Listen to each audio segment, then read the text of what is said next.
The moving truck rumbled away, leaving Lena standing awkwardly before the imposing Victorian house. Its paint was peeling, and the windows seemed to watch her with a strange intensity.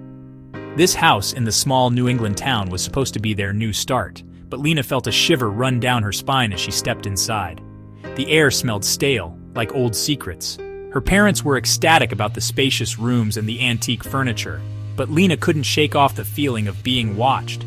As her parents busied themselves with unpacking, Lena wandered off to explore. She found herself drawn to a particular room at the end of the hallway. It was a nursery, untouched by time. A rocking horse stood frozen mid-gallop, and a dusty crib sat against the far wall. But what truly captivated Lena was the ornate, full-length mirror hanging above the fireplace. Its silver was tarnished, and the glass was cloudy with age, yet it seemed to pull Lena in with an irresistible allure. As Lena stepped closer, she noticed something peculiar. There was a faint figure in the mirror, a childlike silhouette barely discernible in the clouded reflection. Lena frowned, wiping the surface with her sleeve. The figure remained. It was then that Lena realized with a jolt the figure was moving, mimicking her motions. Lena took a step back, her heart pounding in her chest. The figure in the mirror mirrored her movement exactly. It was her reflection, but there was something off about it, something unsettling that sent a wave of unease washing over her. Lena quickly backed out of the nursery, her eyes glued to the mirror until the last possible second. She couldn't shake off the feeling that she was being watched, that something was amiss within the dusty confines of the old Victorian house. That night, Lena lay awake in her new bed. The image of the mirror and the strange reflection seared into her mind. She tried to convince herself it was just her imagination, a trick of the light in the dusty mirror. But deep down, a knot of unease twisted in her stomach. The next morning, Lena cautiously approached the nursery. The mirror seemed to beckon her closer. Taking a deep breath, she stepped inside. To her relief, the mirror seemed normal. Her reflection was just that, her own. Relieved, Lena decided to forget about the strange occurrence. However, as the days turned into nights, Lena noticed something strange happening. The figure in the mirror, while still resembling her, started acting independently. It would sometimes stay still when Lena moved, its eyes seemingly watching her every move. Other times it would make faces, contorting its features into grotesque expressions that sent shivers down Lena's spine. Lena tried to tell her parents about the strange occurrences, but they dismissed her concerns. They told her she was letting her imagination run wild, that old houses often came with creaky noises and drafts that could play tricks on the mind. Lena knew they were wrong. There was something more to the mirror, something sinister that was slowly revealing itself. Lena, feeling increasingly isolated and afraid, decided to keep her observations to herself. But she couldn't shake the feeling that something was terribly wrong, but she had no one to confide in. The mirror held a dark secret, and Lena was determined to uncover it. Life in the old house was far from peaceful. Lena constantly felt a presence, a whisper just beyond her hearing. She began to hear things, soft murmurs and giggles that seemed to emanate from the walls themselves. They were always faint, fleeting sounds, but they were enough to send chills down her spine. One afternoon, as Lena sat reading in the living room, she heard her name being whispered. It was a child's voice, high-pitched and filled with a strange echo. The voice seemed to be coming from everywhere and nowhere at the same time. Lena slowly looked around, her heart pounding in her chest. There was no one there. That night, as Lena lay in bed, the whispering started again. It seemed closer now, right outside her door. Lena pulled her blankets over her head, squeezing her eyes shut. She could feel her heart racing in her chest, but she was too afraid to move. Suddenly, the whispering stopped. Lena held her breath, listening intently. Just when she thought it was over, she heard a soft scratching sound at her door. Lena froze, her entire body trembling with fear. The next day, a welcome distraction arrived in the form of Mrs. Bellamy, an elderly neighbor with kind eyes and a warm smile. She brought over a plate of freshly baked cookies and a curiosity about the new family in the old house. As Mrs. Bellamy settled into a chair, her gaze fell upon the nursery door, which Lena had left slightly ajar. Her smile faltered, and a shadow crossed her features. "That's a curious room," Mrs. Bellamy remarked, her voice taking on a hushed tone. "Best keep that door closed, dear. Some things are better left undisturbed." Lena, intrigued and more than a little frightened, couldn't help but ask, "What do you mean, Mrs. Bellamy?" Mrs. Bellamy hesitated, as if debating whether to speak. Finally, she leaned closer and whispered, "There are whispers about this house, child. Dark whispers. They say a family used to live here, but something terrible happened to their daughter. Vanished without a trace, she did. Some say her spirit still lingers, trapped within these walls." Lena's breath hitched in her throat. Trapped? But how? Mrs. Bellamy's gaze turned distant, her voice barely a murmur as she spoke. "They say she's trapped within a mirror just like the one in that nursery. They say she's looking for a way out, for someone to take her place." Mrs. Bellamy's words sent shivers down Lena's spine. Could the strange reflection in the mirror be the missing girl? And was she trying to communicate with Lena? Fueled by a mixture of fear and determination, Lena decided to investigate. She knew her parents wouldn't believe her, so she waited until they were out running errands before venturing up to the dusty, undisturbed attic. Cobwebs hung like macabre decorations, and the air was thick with the scent of decay and forgotten memories.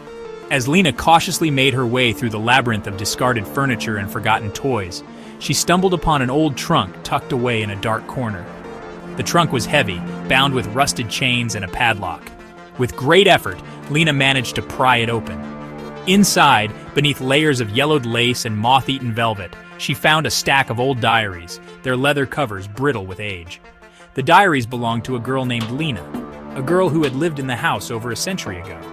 As she delved deeper into the pages, Lena discovered a chilling tale of a lonely girl who felt neglected by her parents and sought solace in the company of her reflection in the nursery mirror. The Lena of the past wrote about her reflection becoming her only friend, her confidant. But the entries took a dark turn. The reflection, once a source of comfort, began to frighten the girl. It would speak to her, urging her to do things she didn't want to do. The entries ended abruptly, leaving Lena with a sense of dread and a growing suspicion that she was not dealing with a simple reflection. Lena descended from the attic, her mind racing. The reflection was not just mimicking her, it was a separate entity, and it had a sinister plan in mind. The diary's final entry echoed in her mind, filling her with a sense of foreboding. Something was terribly wrong. That night, Lena couldn't shake off the feeling of dread that had settled upon her. She lay in bed, her eyes fixed on the ceiling, listening to the old house creak and groan around her. The whispers seemed louder now, more insistent, as if urging her towards something. Drawn by an invisible force, Lena found herself back in the nursery. The mirror seemed to pulsate with an eerie light, and as she approached, she saw that her reflection was waiting for her.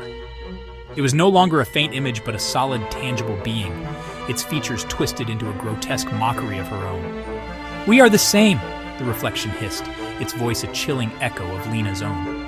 "You and I, we are meant to be one."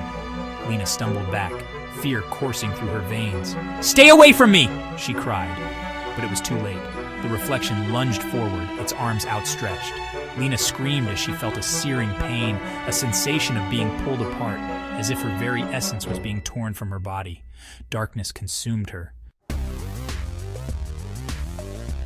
Lena awoke with a gasp, disoriented and confused. She was lying on a cold, hard surface, surrounded by darkness. Panic surged through her as she realized she couldn't move, couldn't speak. She was trapped, imprisoned within some unseen force. Then it dawned on her. She was inside the mirror. Looking out, she could see her room, but everything was reversed. A distorted mirror image of her world. Her parents were there, going about their daily routine, oblivious to the horror that had unfolded. Lena watched in terror as her reflection, now inhabiting her body, went about her life. It mimicked her mannerisms, spoke with her voice. But there was something inherently wrong, something sinister lurking beneath the surface. Desperation clawed at Lena. She was trapped, alone, forgotten. Her life, her family, everything she held dear was being stolen from her, and there was nothing she could do to stop it. Days turned into nights, and still, Lena remained trapped. She watched helplessly as her reflection seamlessly integrated itself into her life. It was as if she had never existed at all. One day she noticed something strange. Her reflection, while perfectly mimicking her outward appearance, seemed to possess a coldness, a detachment that was unsettling. It treated her parents with indifference, her friends with disdain. It was as if the reflection had no soul, no empathy for those around it. And then Lena understood. The mirror didn't trap souls, it traded them. Her reflection wasn't a malevolent entity, but rather a prisoner itself, desperate for freedom. It had taken her place in the real world, leaving Lena trapped in the mirror, fated to watch as her life slipped away. The realization hit Lena like a physical blow. She wasn't just a prisoner, she was a pawn in a much larger, more sinister game, and she was powerless to stop it. As the years passed, Lena witnessed a chilling pattern. Every few decades, a new family would move into the house. A young girl, full of life and innocence, would discover the mirror, and the cycle would repeat itself. The reflection would lure the girl in, promising friendship, understanding. Then it would steal her life, her identity, leaving her trapped within the mirror's cold embrace. Lena watched, her heart growing heavier with each passing year as countless girls fell victim to the mirror's insidious trap. She had become a silent witness to an endless cycle of despair, a testament to the mirror's cruel and unrelenting hunger. And Lena knew, with a certainty that chilled her to the bone, that she would be trapped within the mirror's depths forever, forced to watch as the cycle continued, claiming victim after victim for all eternity. The mirror was not a prison, it was a gateway, a portal through which souls were traded, and she, Lena, was its eternal captive.